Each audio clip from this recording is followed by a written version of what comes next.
Hello.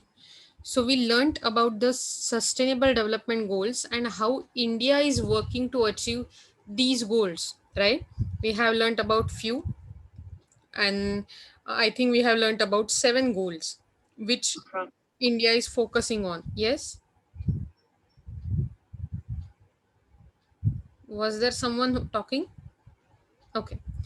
So तेल शिकत असताना आपल्याला एक योजनेबद्दल कळलं होतं. That was make in India. We learn about this scheme.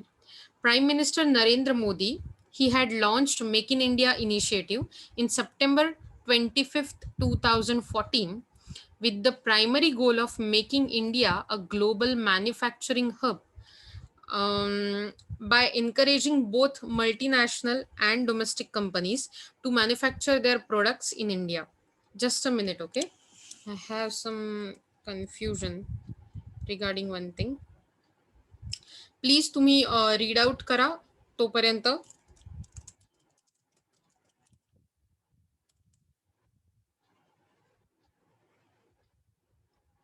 या. सो 2014 मध्ये सुरू झालेलं हे जे कॅम्पेन आहे, त्या कॅम्पेनमध्ये आपण जास्तीत जास्त आपलं इंडस्ट्रीयल प्रोडक्शन वाढवायचं आणि इम्पोर्ट सबस्टिट्यूट क्रिएट करायचे. म्हणजे आपल्याला ज्या गोष्टी इम्पोर्ट करायला लागतात त्या इम्पोर्ट्सना सबस्टिट्यूट देशातच बनले पाहिजेत. नव्याने उद्योग सुरू होऊन, इंडस्ट्रीज एक्सपांड होऊन, डायव्हर्सिफाय होऊन असा प्रयत्न यातून केला गेला. सो काय गोल होतं मेक इन इंडियाचं, की भारताला ग्लोबल मॅन्युफॅक्चरिंग हब बनवायचं by encouraging both multinational and domestic companies to manufacture their products in India. जर तुम्हाला माहित असेल तर ॲपल नावाचा जो फोन येतो त्याचं सगळंच्या सगळं मॅन्युफॅक्चरिंग असेंब्लिंग हे चायनामध्ये होतं. फोन कोणत्या कंपनीचा आहे? ॲपल. आणि ॲपल कंपनी कुठे आहे? अमेरिकेमध्ये. ओके. सिमिलरली सॅमसंगच्या बाबतीतही सॅमसंगची प्रचंड मोठी मॅन्युफॅक्चरिंग फॅक्टरी ही साऊथ कोरियामध्ये आहे. आणि त्याच्या अगेन्स्ट फोन अख्ख्या जगात विकला जातो. सो जिथे चांगल्या लेबर कंडिशन्स, चांगलं मॅन्युफॅक्चरिंग एन्व्हायरमेंट असतं, तिथे जगातलं जास्तीत जास्त मॅन्युफॅक्चरिंग होतं. आणि म्हणून भारताला अशा प्रकारच्या एन्व्हायरमेंटमध्ये सेट करण्यासाठी आणि भारताला मॅन्युफॅक्चरिंग हब बनवण्यासाठी प्रयत्न करणं ही या मेक इन इंडिया स्कीमची, प्रोग्रामची ऑब्जेक्टिव्ह होती. The aim was to raise the contribution of manufacturing sector to 25% of a GDP by year 2025 from its current 16%. आज आपल्या जीडीपीच्या 16% उत्पादन हे मॅन्युफॅक्चरिंग हबमधनं येतं किंवा इंडस्ट्रीमधनं येतं. पण ते 25% वाढवण्यासाठी अशी काय म्हणू आपण त्याला, 25% ते वाढवावं जीडीपीच्या, असं मॅन्युफॅक्चरिंग सेक्टरच्या अंदाजे आपण म्हणू शकतो. हे आपलं एम होतं. The logo for the make in India campaign is an elegant lion made of gear wheels and design to represent Indian success in all spheres. थोडक्यात मेक इन इंडियाचा जर तुम्ही लोगो बघितलात तर हा लोगो वेगवेगळ्या प्रकारच्या इंडस्ट्रियल गिअर्सनी बनलेला होता. Okay. Let me share my screen so that you can see the logo. Okay. Yeah, I don't want Facebook. You can see it here. Right. तुम्ही बघू शकता की मेक इन इंडियाचा म्हणजे जो लोगो बनलाय तो ओव्हरऑल ह्या सगळ्या वेगवेगळ्या गिअर्सनी बनलेला आहे तो सिंह. सो वेगवेगळ्या ऍस्पेक्ट मधल्या इंडस्ट्रीजनी एकत्र येऊन हे कॅम्पेन रन करणं गरजेचं होतं. ते गरजेचं आहे आणि अजूनही सुरू आहे ऑब्व्हियसली हे campaign. So it's a elegant lion made of gear wheels.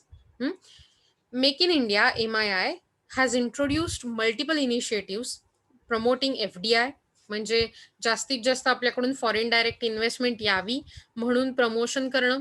Implementing intellectual property rights, जे भारतात खूप मोठ्या कमी प्रमाणावर दिसायचे, ते इम्प्लिमेंट केले गेले मोठ्या प्रमाणावर. इंटलेक्च्युअल प्रॉपर्टी राईट्स म्हणजे कॉपी राईट्स, पेटंट्स याच्यावरती काम केलं गेलं. And developing the manufacturing sector. So काय मेन 3 गोष्टी करण्यात आल्या लक्षात ठेवा. FDI ला प्रमोशन देण्यात आलं, इंटेलेक्च्युअल प्रॉपर्टी राईट्स डेव्हलप करण्यात आले किंवा इम्प्लिमेंट करण्यात आले आणि मॅन्युफॅक्चरिंग सेक्टर डेव्हलप करण्याकडे लक्ष पुरवलं गेलं किंवा जातंय. It is the type of swadeshi movement covering 25 sectors of the economy. म्हणजे टोटल भारतातले जे इंडस्ट्रियल सेक्टर्स आहेत त्यातले 25 sector 25 sectors are covered under MII. It includes the following objectives. Goals काय आहेत या मुव्हमेंटची, तर to increase the growth in manufacturing sector to 12 to 14% per annum. Manufacturing सेक्टरची ग्रोथ 12 to 14% per annum इतकी इन्क्रीज करणं. To increase the share of manufacturing in country's GDP from 16% to 25% by 2022. मला वाटतं आपण हे ऑलरेडी पाहिलं होतं, पण इयर 2025 होतं, right. To create 100 million additional jobs by 2022 in the manufacturing sector. So 2022 पर्यंत 100 मिलियन ॲडिशनल जॉब्स मॅन्युफॅक्चरिंग सेक्टरमध्ये क्रिएट करणं, हेही एक वेगळं गोल होतं. अपॉर्च्युनिटी निर्माण करणारं. Creation of the required skills among the rural migrants and urban poor for inclusive growth. सगळ्यांचीच, फक्त शहरातल्या लोकांची नाही, फक्त इंडस्ट्रीची ग्रोथ नाही, तर सगळ्यांचीच ग्रोथ व्हावी याच्यासाठी अर्बन पुअर म्हणजे शहरांमधले गरीब लोक, रुरल मायग्रंट्स म्हणजे जे गावातून मायग्रेट होऊन आलेले आहेत शहरांमध्ये, अशा लोकांसाठी ओव्हरऑल सगळ्या प्रकारे त्यांची इन्क्लुझिव्ह, सगळ्यांना एकत्र घेऊन अशी ग्रोथ झाली पाहिजे, याच्यासाठी प्रयत्न केले जाणार आहेत, केले जात आहेत. Increase in the value addition and technological depth within the country. म्हणजे आज आपण ज्या टेक्नॉलॉजी वापरतोय त्याच्यात 1 स्टेप अहेड कसं भारताची टेक्नॉलॉजी घेऊन जाऊ शकेल ह्याच्यासाठी प्रयत्न करणं. असा विचार करा. मेक इन इंडिया मुवमेंट बदलं नाही, पण मिशन मार्स, सगळ्यांनीच मिशन मंगल पिक्चर बघितला असेल ना? बघितलात का तुम्ही मिशन मंगल? नाही बघितला? Yes ma'am. Yes ma'am. ज्यांनी बघितला नाहीये त्यांनी बघून घ्या, चांगला आहे पिक्चर आपला बघायला. सो मला का सांगायचंय त्या पिक्चर बद्दल, कारण त्यात सगळं त्यात जनरली ज्या प्रकारे आपण मोठे मोठे नासा सारखे मोठ्या मोठ्या संस्था असतील, मोठमोठे देश असतील जे प्रयत्न करतात मंगळावर पोचायचा, त्यांच्या बरोबरीने भारताने स्वतःची काय म्हणू, स्वतःच्या बुद्धीची झलक दाखवताना ऍड ऑन केलं, व्हॅल्यू ॲडिशन करून मंगळावर झेप घेतली. Okay, so that is increase in value addition and technological depth within a country. Enhancing global competitiveness in the Indian manufacturing sector. So आपण जागतिक पातळीवरती मॅन्युफॅक्चरिंग हब्सना, मॅन्युफॅक्चरिंग सेक्टर्सना, इंडस्ट्रीजना कॉम्पीट करू शकू, याच्यासाठी आपली स्ट्रेंथ आणि इफेक्टिव्हनेस, दॅट इज एफिशियन्सी वाढवणं. And ensuring sustainable growth particularly with respect to environment policy initiative. म्हणजे हे सगळं होताना, एवढी जरी ग्रोथ होत असेल, झाली, होईलच नक्की, तसं होतानाही आपण आपला इनिशिएटिव्ह हा एन्व्हायरमेंट फ्रेंडली असला पाहिजे. त्यासाठी आपल्या पॉलिसी रेज झाल्या पाहिजेत, म्हणजे सस्टेनेबल ग्रोथ आपण एक्सपेक्ट करतो, बरोबर. सो ही गोल्स आणि विजन आहेत मेक इन इंडियाची. तुम्ही होपफुली आयदर याचा स्क्रीनशॉट काढला असेल, याच्याबद्दल नोट मेकिंग करताना लिहिलं असेल. पॉलिसी इनिशिएटिव्ह काय आहेत किंवा फोकस एरिया जे ॲक्च्युली वापरले जातात to promote manufacturing sector entrepreneurship. Make in India, MII identifies 25 sectors for the highway investment.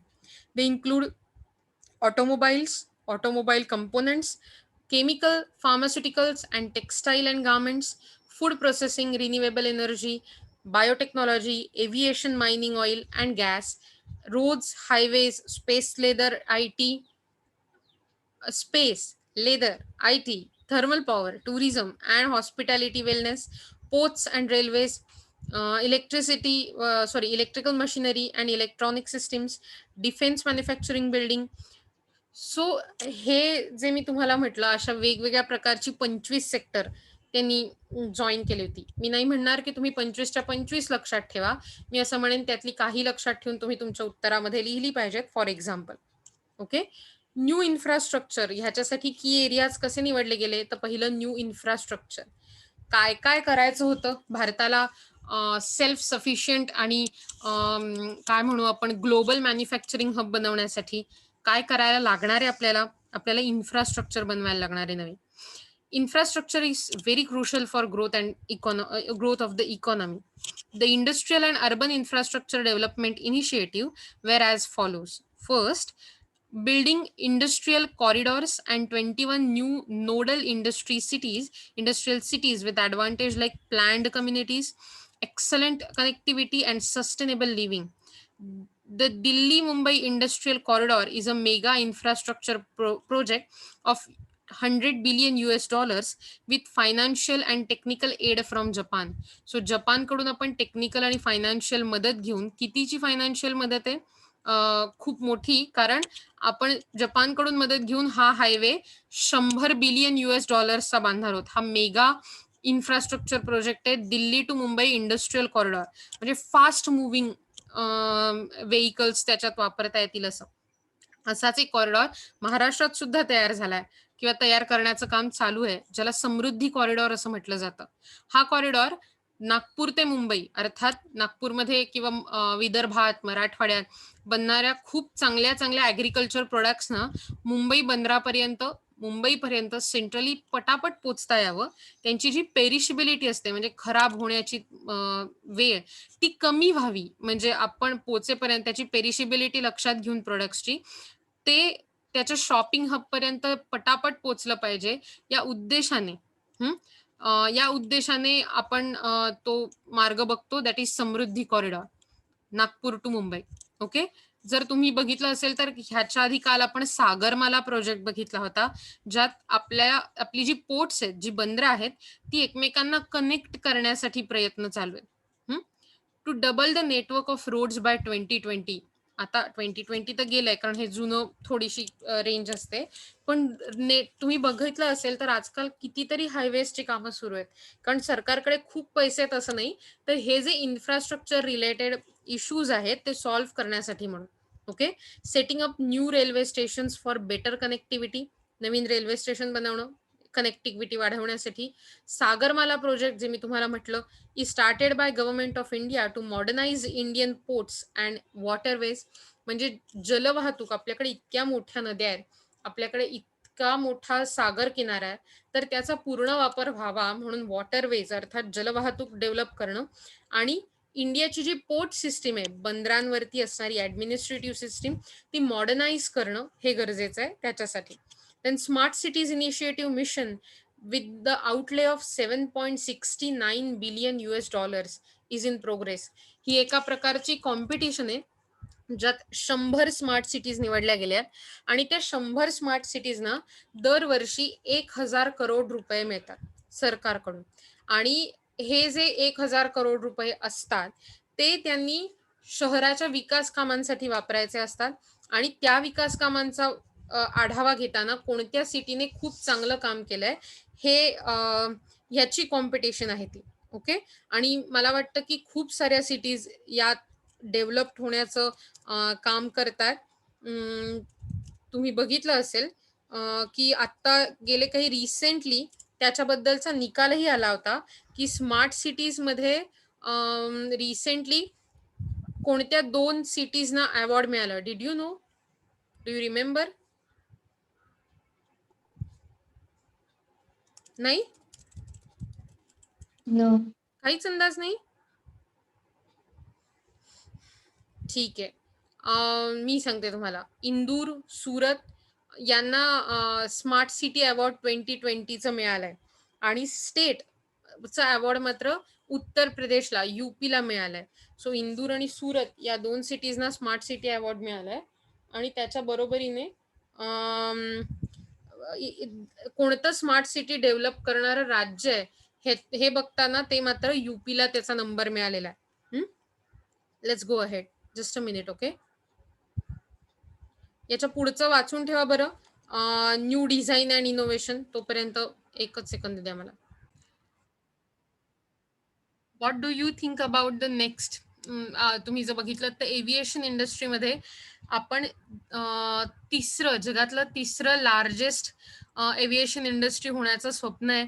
आपल्याकडे वेगवेगळ्या प्रकारचे इंटरनॅशनल आणि डोमेस्टिक ट्रॅव्हलर्स, त्यांना सेवा पुरवणं, त्यांची सेवा केटर करणं, ह्याच्यासाठी आपण लक्ष ठेवणं, किंवा हे आपलं एम आहे. पण न्यू डिझाईन आणि इनोव्हेशनचा विचार करताना तुम्हाला काय वाटतं की कोणत्या कोणत्या योजना यात सांगितल्या, तुम्ही सांगू शकाल? Startup India initiative. Very good. Startup India initiative म्हणजे थोडक्यात आपल्या देशातले जे नवीन तरुण आहेत, ज्यांना काही नवीन करायचं आहे, त्यांना या स्टार्टअप इंडिया इनिशिएटिव्हच्या माध्यमातून खूप मोठं प्रोत्साहन देण्यात आलं. त्यांना फायनान्शियल एड म्हणजे फायनान्शियल मदत पुरवण्यात आली. त्याच्या बरोबरीने त्यांना टॅक्स हॉलिडेज अर्थात टॅक्समध्ये कन्सेशन्स देण्यात आली. देन सेकंड इज दुसरं तुम्ही सांगू शकाल आणखीन काय ते?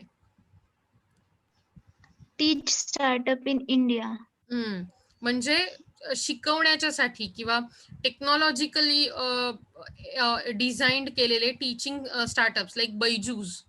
तुम्हाला सगळ्यांनाच बैजूस बद्दल माहिती असेल.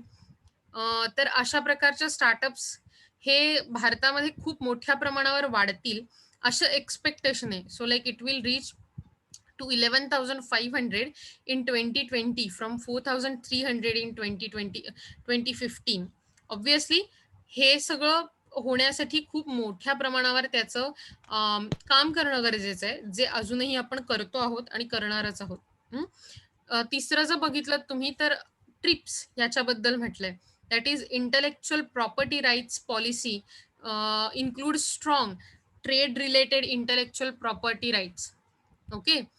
It is a compliant policy. हे जे ट्रिप्स अग्रीमेंट आहे ते आपल्याला वर्ल्ड ट्रेड ऑर्गनायझेशनने आपण साईन केलंय किंवा त्यांनी आपल्यावर मॅन्डेटरी केलंय की ह्या कंप्लायंट पॉलिसीचं framework, augmentation of manpower, internationally acclaimed system reducing the time for examining the patents from 7 years to 18 months by March 2018 for the trademarks of from 13 months to 1 month by March 2017 respectively.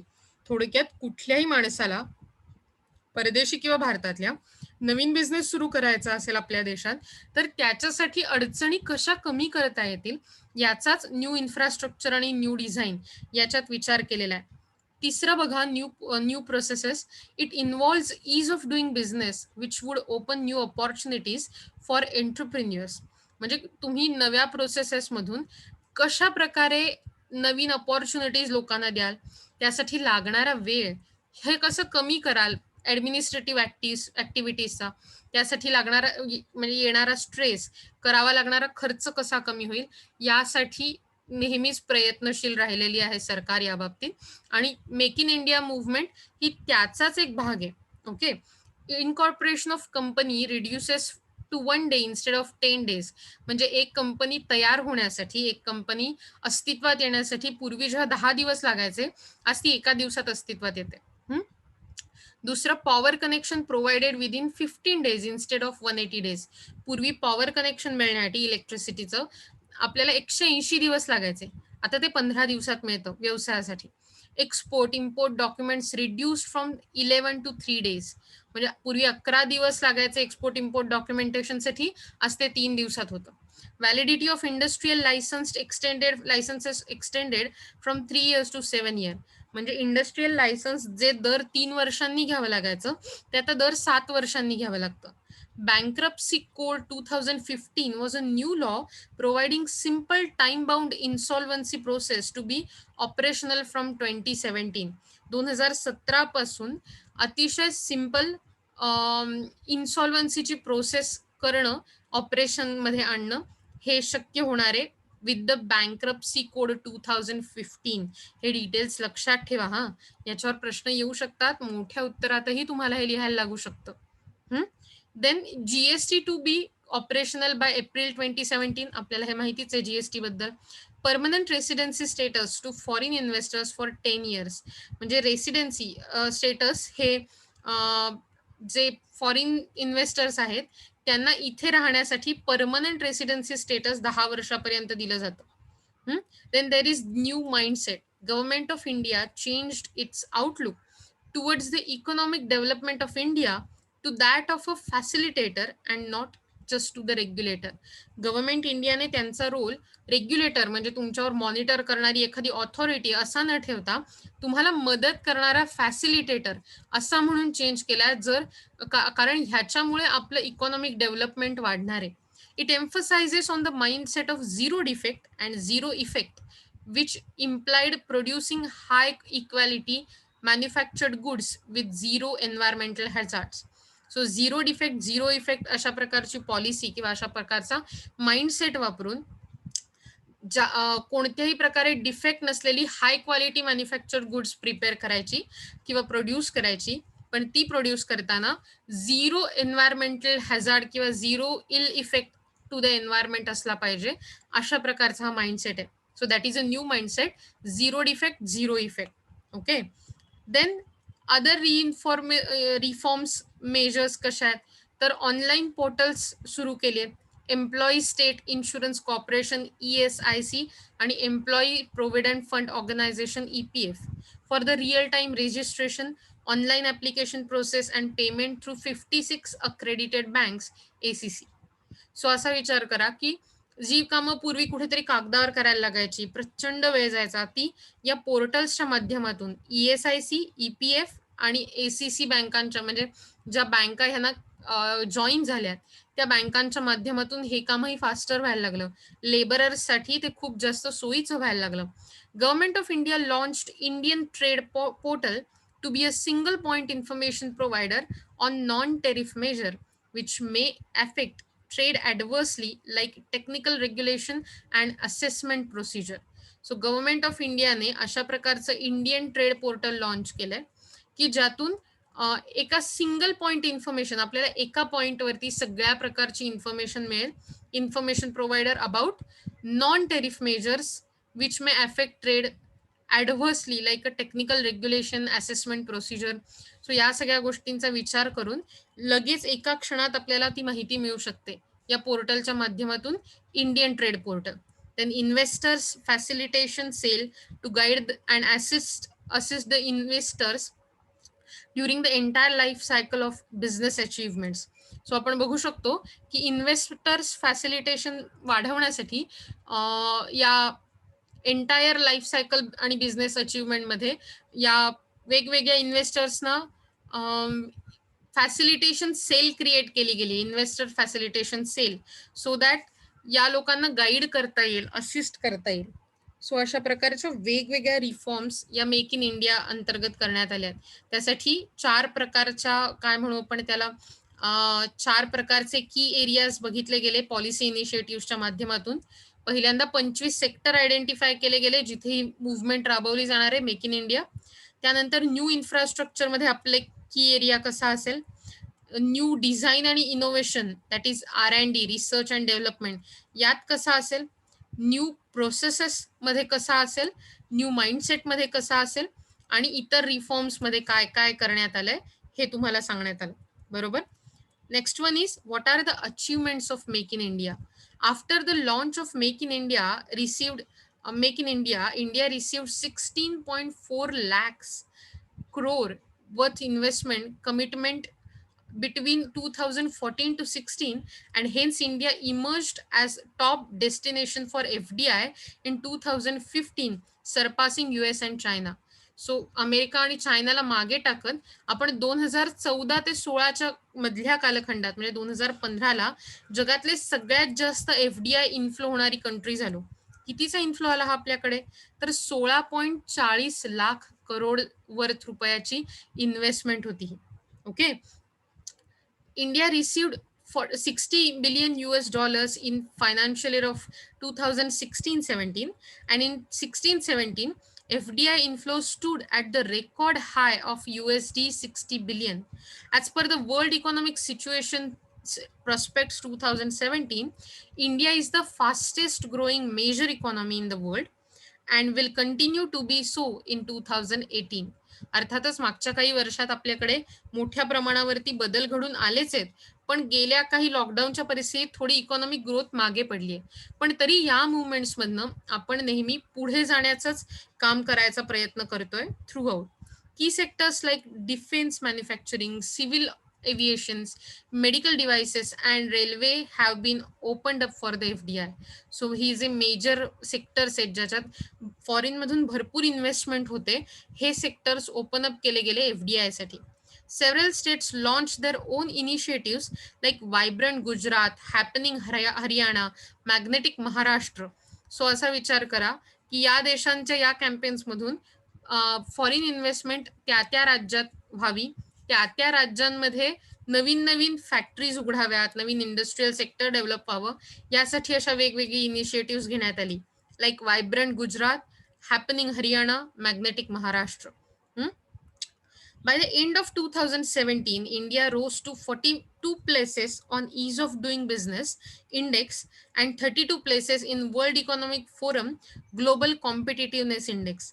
So 2017च्या शेवटपर्यंत आपण 42 प्लेसेसनी वर झालो होतो, म्हणजे आपली rank 42 प्लेसेसनी वाढली होती. कशात? ईज ऑफ डुईंग बिझनेस इंडेक्सनी. आणि आपण वर्ल्ड इकॉनॉमिक फोरम ग्लोबल कॉम्पिटिटिव्हनेस इंडेक्समध्ये 32 प्लेसनी वर चढलो होतो. Okay. Growth in specific sectors were noted, namely electricity generation grew by 5.8%, the pharma industries by 29%, FDI aviation industry grow 6 times, and mega food processing parks become operational. So तुम्ही बघू शकता mega food processing plants, त्याच्यानंतर aviation industry, pharma industries, electricity industry म्हणजे generation, या सगळ्याच बाबतीत growth दिसून येते. So these are the major sectors in the manufacturing sector. So obviously हे सगळं करताना ह्या सगळ्यामध्ये खूप मोठ्या प्रमाणावर चॅलेंजेसही आहे. काय चॅलेंजेस आहेत? The labor laws in the country are still not conducive to Make in India campaign. This is one of the universally noted disadvantages of manufacturing and invest in India. There is need to create healthy business environment by the efficient administrative machinery, tax concessions to investors, and boosting innovations, research in small and medium-sized industry. Ease of credit delivery, sufficient employment generation in small and medium units to boost demand are necessary to pave the way for making India a leading global manufacturing hub. So ही जी challenges मी तुम्हाला नुसती वाचून दाखवली, तुमच्या लक्षात येत असेल की सगळ्या बाजूने या कॅम्पेनला सपोर्ट करण्यासाठी आपल्याला खूप मोठ्या प्रमाणावरती काम करण्याची गरज आहे. लेबर लॉ अतिशय टफ करण्याची गरज आहे भारतात make in India campaign successful होण्यासाठी, कारण अजूनही आपण डिसएडव्हान्टेज्ड आहोत त्या बाबतीत. ऑब्व्हियसली आपल्याकडे मॅन्युफॅक्चरिंग आणि इन्व्हेस्टमेंटसाठी मोठ्या प्रमाणावर काम करणं गरजेचं आहे, आणि त्यासाठी हेल्दी बिझनेस इन्व्हायरमेंट क्रिएट करणं, ते क्रिएट करताना एफिशियंट ॲडमिनिस्ट्रेशन क्रिएट करणं, जे लोक इन्व्हेस्टमेंट करण्याची इच्छा ठेवतात, रिसर्च करण्याची इच्छा ठेवतात स्मॉल अँड मिडियम साईज इंडस्ट्रीमध्ये, त्यांना मोठ्या प्रमाणावर बूस्टअप देणं, टॅक्स कन्सेशन देणं, टॅक्स हॉलिडेज क्रिएट करणं, आणि ओव्हरऑल क्रेडिट डिलिव्हरी म्हणजे लोन मिळवून देण्याच्या फॅसिलिटीमध्ये मदत करणं. तुम्ही जर बघितलं असेल तर प्रधानमंत्री मुद्रा योजना आपण त्याच्याबद्दल डिस्कस केलं होतं, की ज्यात भारतीय उद्योजकांना, जे नवीन छोटे उद्योजक आहेत, त्यांना 50,000 10 मिलियन पर्यंत लोन मिळू शकतं, असं सहज मिळू शकतं. अशा प्रकारची ती प्रधानमंत्री मुद्रा योजना चालू आहे. सो अशा प्रकारे आपल्या क्रेडिट डिलिव्हरीचं फॅसिलिटेशन मोठ्या प्रमाणावर व्हावं, लोकांना मोठ्या प्रमाणावर जॉब मिळवण्यासाठी संधी मिळाव्या, opportunities for job employment in small and medium units, हे तयार करणं, आणि त्याच्यासाठी भारताला एक लीडिंग ग्लोबल मॅन्युफॅक्चरिंग हब बनवण्यासाठी अतिशय गरजेचं आहे.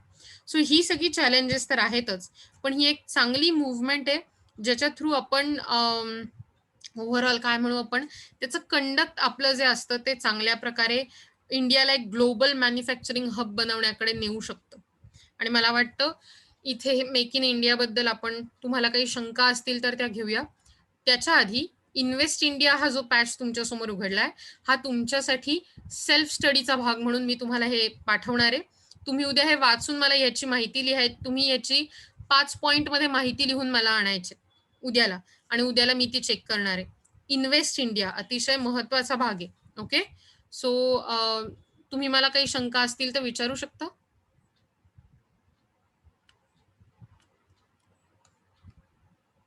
काहीच नाही? खरंच मी इतकं चांगलं शिकवते यावर माझा विश्वास बसेल नाही तर त्यामुळे. हो हो मॅडम, तुम्ही खूप छान शिकवता. बापरे, नको नको असं काही नको, मी आपलं मजा म्हणत होते. ठीक आहे, आपण असं करूया, मी तुम्हाला अटेंडन्स शीट देते and then we can stop. Attendance sheet आहे तुमच्यासाठी. काल नाव असेल तर त्याच्या पुढेच लिहा, काल नाव नसेल तुमचं त्यात तर आज नाव लिहा. कालच्या ह्याच्यात तुम्हाला तुमची अटेंडन्स फिल करता येणार नाहीये.